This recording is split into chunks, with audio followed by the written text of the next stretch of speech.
पावसाळ्याच्या तोंडावर दरवर्षी नाले गटारींची साफसफाईची कामे केली जातात, तर मनोर ग्रामपंचायतीमार्फत देखील दरवर्षी पावसाळ्यापूर्वी मनोरमधल्या गटारांची स्वच्छता करण्यात येते।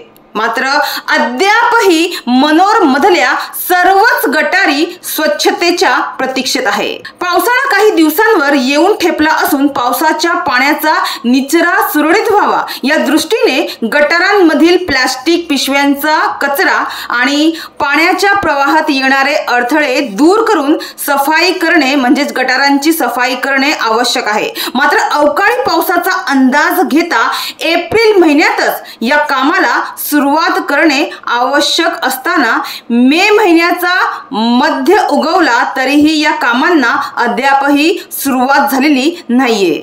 ही गटारे तुंबून मनोर गावात रस्त्यांवर पाणी साचणे तसेच पूर स्थितीसारखी परिस्थिती निर्माण होणे अशा अनेक समस्या बहुतेक उद्भवतात। त्यामुळे ही सफाई लवकरात लवकर करणे अपेक्षित आहे। तर याबाबत आम्ही मनोर ग्रामपंचायतीचे सरपंच चेतन पाटील यांच्याशी फोनद्वारे बातचीत केली असता त्यांनी सांगितलं की गटारे साफसफाई संदर्भात कालच आमची चर्चा झाली आहे। बुधवारपासून मनोरच्या गटारींच्या साफसफाईच्या कामाला सुरुवात करण्यात येईल। नियोजन ठीक राहिले तर 1-2 दिवसांनी नक्कीच सर्व गटारींची सफाई केली जाणार आहे। मनोरमधल्या वेळगाव रोड, मनोर डोंगरी, मनोरमधल्या बहुतेक सर्वच गटारी साफ करण्यात येणार आहे असे सरपंच पाटील यांनी सांगितले।